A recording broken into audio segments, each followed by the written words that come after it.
तेजस्वी जी, भट्टाचार्य जी,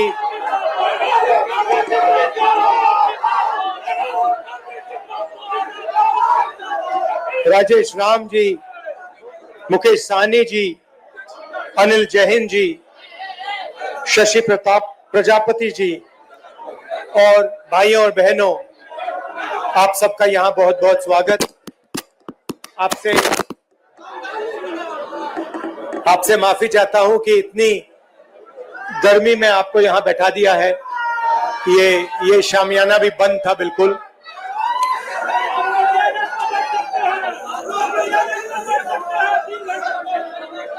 कुछ साल पहले अमित शाह ने बयान दिया, एक बार नहीं अनेक बार, कि अब बीजेपी की सरकार 40-50 साल चलेगी। हाँ, और मैं सोच रहा था कि यह व्यक्ति कैसे कह सकता है, इसको कैसे मालूम कि बीजेपी की सरकार 40-50 साल चलेगी। हम सब राजनेता हैं, जनता क्या करेगी, जनता के दिल में क्या होता है, जनता ही जानती है। तो ऐसा बयान देना कि अब हमारी सरकार 40-50 साल चलेगी, ये अजीब सा बयान है। और उस टाइम मैंने सोचा था कि इसको कैसे मालूम कि 40-50 साल के लिए सरकार चलेगी। और अब सच्चाई पूरे देश के सामने आ गई है। वो ये बात इसलिए कह सकते हैं कि वो वोट चोरी करते हैं, और ये चोरी इन्होंने अभी नहीं चालू की। मैं आपको बता रहा हूं, एक दिन ये आएगा बाहर। ये चोरी सालों से हो रही है। ये चोरी गुजरात में पहले शुरू हुई, उसके बाद 2014 में नेशनल लेवल पे आई, उसके बाद चुन चुनकर ये लोग स्टेट जीतते हैं और हरवाते हैं। और ये बात मैं नहीं कहता था क्योंकि मेरे पास सबूत नहीं था, क्योंकि मैं आमतौर से ऐसे मंच पर मैं झूठ नहीं बोलता हूं। मैं वही बोलता हूं जो सच है, जिसके बारे में मुझे पूरी जानकारी है। इसलिए मैंने बहुत सालों, मुझे लगा और आप सबको भी लगा, मुझे लगा कि कुछ ना कुछ गड़बड़ है। मगर हम जिम्मेदार राजनेता हैं, तो मैंने कहा जिस दिन तक सबूत नहीं मिलेगा उस दिन तक मैं खुलकर नहीं कहूंगा कि वोट चोरी हो रही है। और फिर क्या होता है, महाराष्ट्र और हरियाणा ये चुनाव आते हैं, सबसे पहले डेट बदल देते हैं,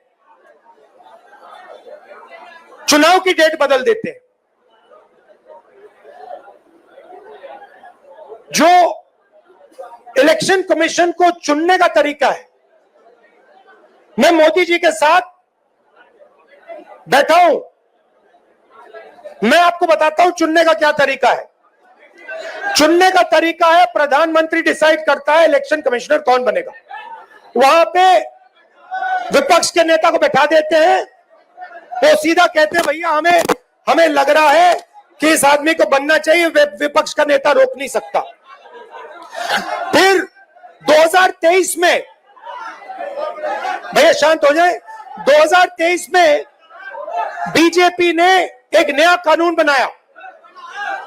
क्या था कि इलेक्शन कमिश्नर पर कोई केस नहीं लगाया जा सकता है। आप सोचिए, हिंदुस्तान के सब नागरिक पर केस लगाया जा सकता है।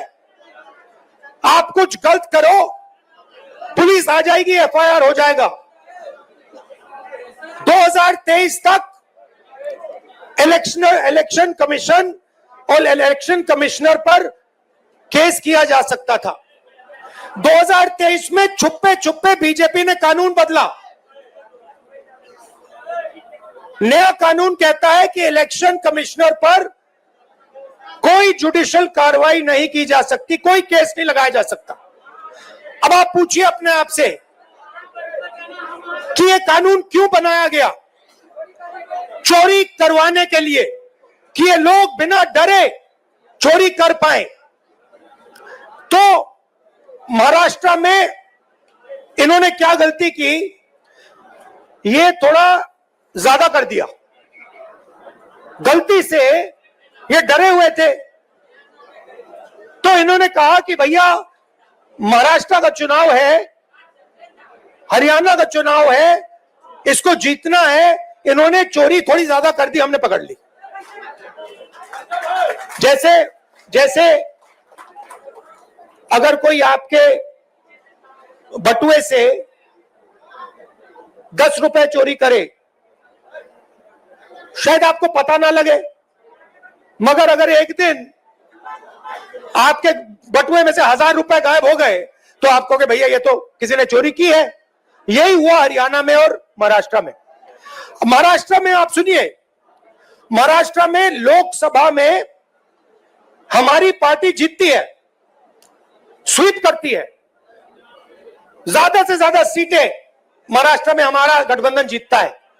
4 महीने बाद हमारी 3 पार्टियां वहां पे, बड़ी बड़ी पार्टियां हैं, गहरी पार्टियां हैं, कांग्रेस पार्टी, एनसीपी, शिवसेना, तीनों मिलकर लड़ रही थी, गायब हो गई। तीनों की तीनों गायब हो गई। मतलब हमें 15 सीट मिल रही है, शिवसेना को, एनसीपी को मिला, सबको मिला के 25-30 सीटें मिल रही हैं। तो हमने पता लगाना शुरू किया। पता क्या लगा कि लोकसभा के बाद इलेक्शन कमीशन ने लाखों, तकरीबन 1 करोड़ से थोड़े कम नए वोटर लिस्ट में डाल दिए।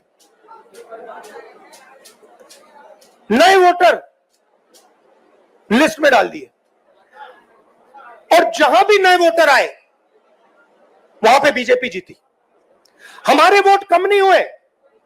अगर लोकसभा में हमें 100 वोट मिले, विधानसभा में हमें 100 वोट मिले,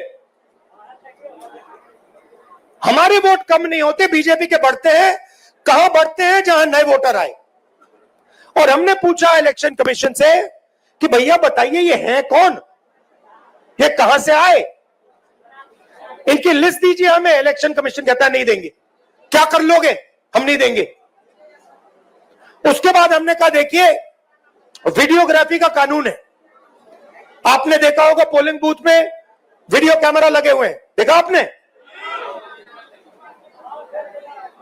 हमने कहा चलो लिस्ट नहीं देनी तो वीडियोग्राफी दे दो, हम देखना चाहते हैं कितने लोगों ने वोट किया, कब किया। कहते हम नहीं देंगे। और उसके बाद उन्होंने कानून बदल दिया और कहा कि 45 दिन के अंदर वीडियोग्राफी को रद्द कर दिया जाएगा, डिस्ट्रॉय कर दिया जाएगा। तो महाराष्ट्र में हमने पकड़ लिया इनको, हरियाणा में भी यही किया। फिर मैंने क्या किया, मैंने कांग्रेस पार्टी के हमारे जो लोग हैं उनसे कहा कि एक काम करो, कर्नाटक में एक सीट में जाकर गहराई से देखो हुआ क्या। तो बेंगलोर सेंट्रल सीट हमने चुनी और उसमें एक असेंबली में हमने काम शुरू किया। कागज की लिस्ट थी, 8 फुट कागज के, मतलब इतने बड़े, 200-300 किलो के लिस्टें थी कागज की। उसमें क्या करना है?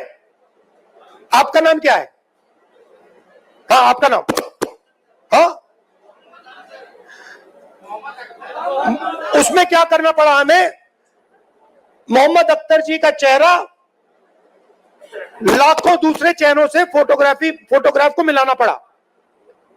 मतलब इनकी फोटो देखी और हर फोटो से मिलानी पड़ी, इनका नाम देखा, हर नाम से मिलाना पड़ा, इनका एड्रेस देखा, हर एड्रेस से मिलाना पड़ा। 6 महीने लगे। 30-40 लोग 16-16 घंटे काम किए। हमें पता लगा कि महादेवपुरा असेंबली में 1 लाख फर्जी वोटर थे। कोई वोटर 4-5 बार उसका नाम आ रहा है, इस बूथ में आ रहा है, इस बूथ में आ रहा है, इस बूथ में आ रहा है, उस बूथ में आ रहा है। छोटा सा घर है, 1 बेडरूम का घर है, उसमें 70-80 लोग रहते हैं। जब हमने आदमी भेजा, भाई पता लगा इसमें 70 लोग रहते हैं, कहते भैया यहां तो कोई रहता नहीं है, यहां तो 4 लोग रहने। 1 लाख नए वोटर इन्होंने एक असेंबली में ऐड कर दिए। अब सुनिए, अगर आप उस असेंबली को हटा दो, वो बेंगलोर सेंट्रल में 7 असेंबली हैं, अगर आप उस असेंबली को हटा दो तो 6 की 6 में कांग्रेस पार्टी जीत रही थी। अगर आप वो एक असेंबली जोड़ दो, वो जो 1 लाख वोटर ऐड किए वो सारे के सारे बीजेपी को गए और बीजेपी लोकसभा जीत गई। अब हमने प्रेस कॉन्फ्रेंस की, देश के सामने, दुनिया के सामने, और दूध का दूध पानी का पानी हो गया। आप नोट करो, बीजेपी के एक नेता ने, आमतौर से हर चीज पे टिप्पणी करते हैं, मेरे प्रेस कॉन्फ्रेंस पे बीजेपी के एक नेता ने बयान नहीं दिया। मोदी जी ने एक शब्द नहीं बोला, अमित शाह ने एक शब्द नहीं बोला। जब चोर को पकड़ा जाता है, चोर बिल्कुल चुप हो जाता है। जब पुलिस वाले उससे पूछते हैं क्या किया, बिल्कुल चुप हो जाता है, कुछ बोलता नहीं हो, क्योंकि जानता है कि भैया पकड़ लिया, फंस गया। तो ये हुआ है। अब वोट का क्या मतलब है? आप कहोगे ठीक है भैया, बीजेपी वोट ले गई, वोट बढ़ा दिए, बिहार में 65 लाख वोट कम कर दिए। अच्छा, इनका तरीका मैं आपको बताता हूं। ये क्या करते हैं, ये 65 लाख वोट कम करेंगे और फिर 65 लाख वोट जोड़ेंगे, ये इनका गेम है। तो अब आप भैया माइक तो ठीक कर दो।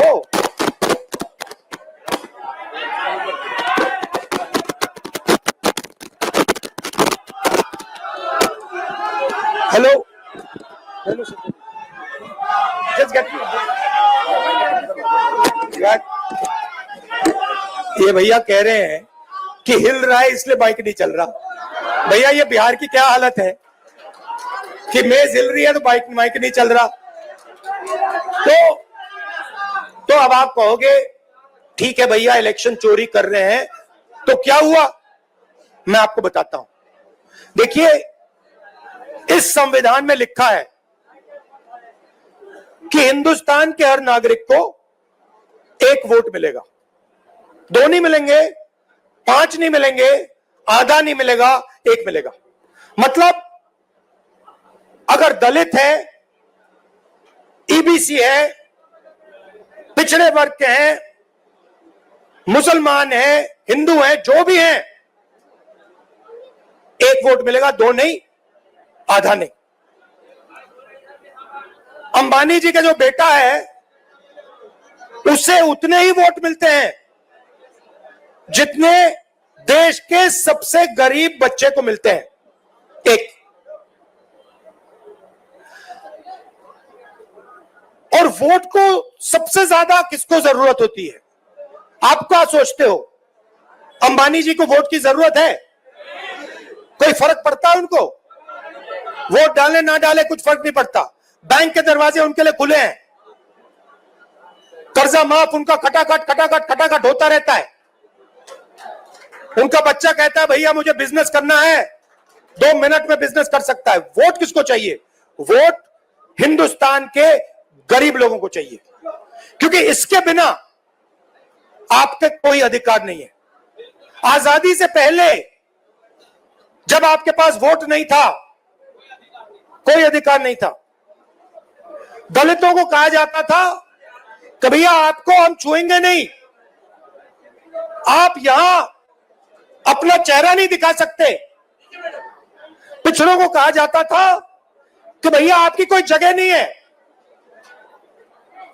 सरकार में कोई जगह नहीं है, शिक्षा के सिस्टम में कोई जगह नहीं है। ये सारा का सारा जो आया है, ये आजादी के बाद संविधान के कारण आया है। और संविधान क्या है? अगर जिस दिन आपने वोट खत्म कर दिया, उस दिन इसका कोई मतलब नहीं रहता है। जो इसमें जो शक्ति है, ये किताब नहीं है, ये हिंदुस्तान की शक्ति है, हिंदुस्तान की आत्मा की शक्ति है। वो शक्ति इसमें कहां से आती है? वोट से आती है। वोट निकाल दिया तो जो भी इसमें लिखा है उसका कोई मतलब नहीं, क्योंकि शक्ति नहीं है उसमें, पावर ही नहीं है, दम ही नहीं है। दम वोट से आता है। अब मोदी जी ने पहले कहा, याद रखिए, ये जो आरएसएस के लोग हैं, ये तिरंगा को सलूट नहीं करते थे, ये नहीं करते थे। अभी खड़े हो जाते हैं ऐसे, मगर दिल अंदर दूसरा करता है, क्योंकि ये जानते हैं कि ये जो किताब है ना, ये पिछड़ों को, ईबीसी को, दलितों को, गरीब जनरल कास्ट के लोगों को, महिलाओं को आगे बढ़ाने की किताब है, उनके अधिकार की किताब है, और वो अधिकार नहीं देना चाहते। तो ये इसको चुनाव में इन्होंने कहा, बड़े बड़े नेताओं ने कहा हम संविधान को बदल देंगे,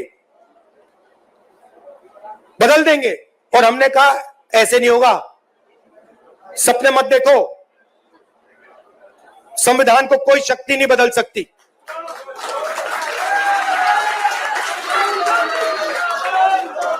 मगर हमें यह नहीं मालूम था,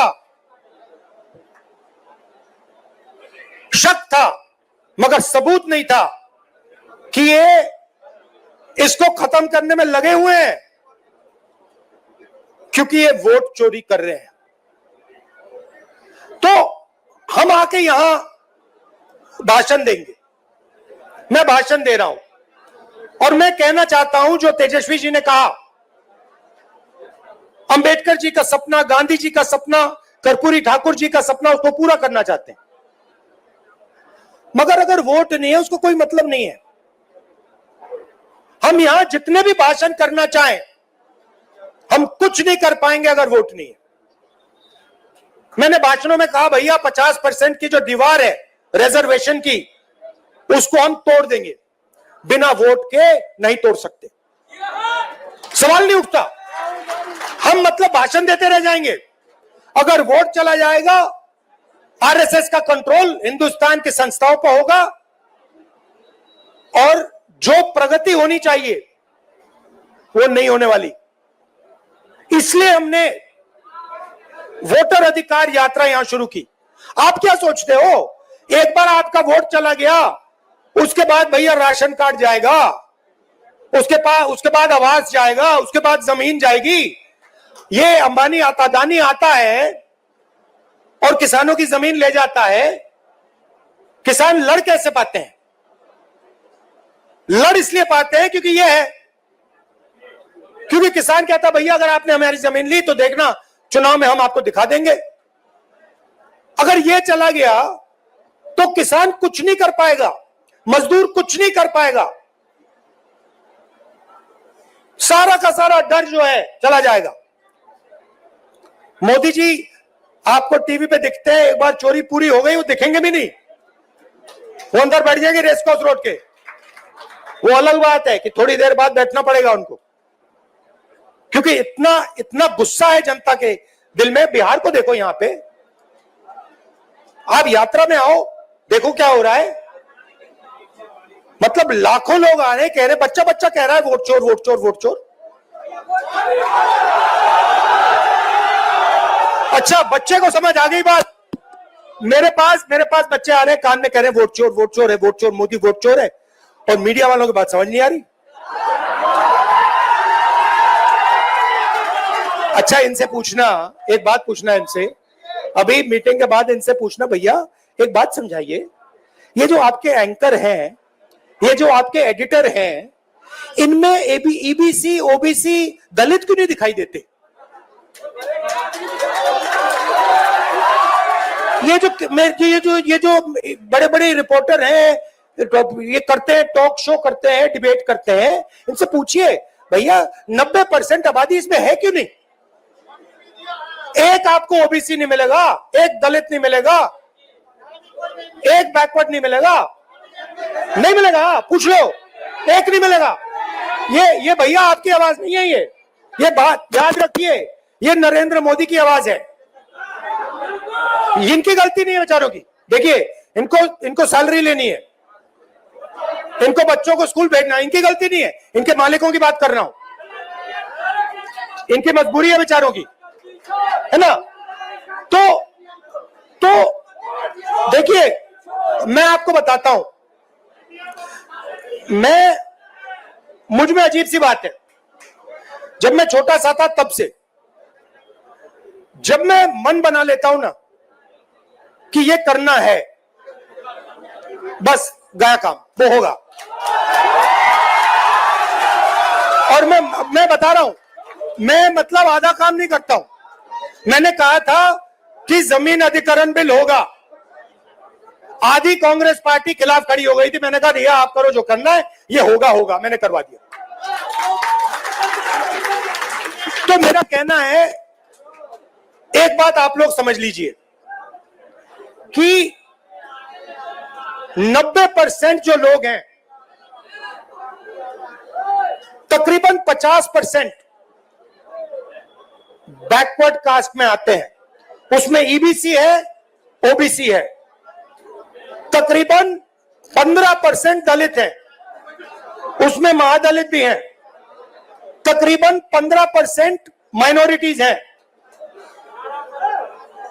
नहीं, बिहार की बात नहीं कर रहा हूं, देश की बात कर रहा हूं, और आदिवासी तकरीबन 9%, सबको जोड़ लो 90% हो जाता है। और मुझे क्या दिख रहा है कि इस देश में 90% को कुछ मिलता ही नहीं है, आप देखते रह जाते हो। तो आने वाले समय में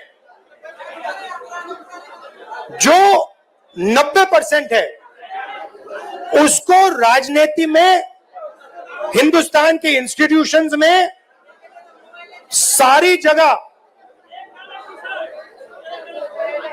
भागीदारी मिलनी होगी। और एक नए तरीके से सोचकर हमें विकास करना पड़ेगा। और मैं आपको सीधा बता देता हूं, जो मैं कहता हूं, जिस प्रकार से मैं साफ कहता हूं, मुझे मतलब मैं झिझकता नहीं हूं।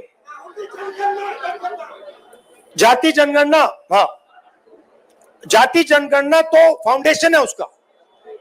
सबसे पहले जाति जनगणना में दूध का दूध पानी का पानी हो जाएगा, कौन क्या है क्या नहीं है कहां है सब पता लग जाएगा। और तेलंगाना में हमारा मॉडल है, रेवंत रेड्डी जी आए हैं, तेजस्वी जी की भी उनसे बात हो रही थी, डिटेल में हमने किया है, मतलब वो ब्लूप्रिंट है विकास का, ठीक है। तो एक नए तरीके से हम विकास के बारे में सोचेंगे, जिसमें सब लोगों को लगेगा कि देश हमारा है, देश की संस्थाओं में हमारे भी लोग हैं और मजा आ रहा है। ये बदलाव हम लाएंगे, टाइम लगेगा क्योंकि वोट चोरी कर रहे हैं, मगर मैं आपको कह रहा हूं ये आएगा, आप देखना। ये जबरदस्त तरीके से हम बदलाव लाने वाले हैं। आपने अपनी शक्ति दी, आपने ये जो क्रांति होती है ना हिंदुस्तान में, मुझे कहते थे कि हिंदुस्तान में क्रांति बिहार से आती है। मुझे कहते थे कि जो भी राजनीतिक बदलाव आता है, क्रांति आती है बिहार से आती।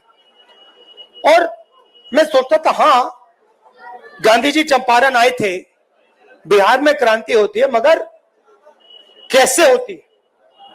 और इस यात्रा में मुझे दिखा कि भैया आप समझ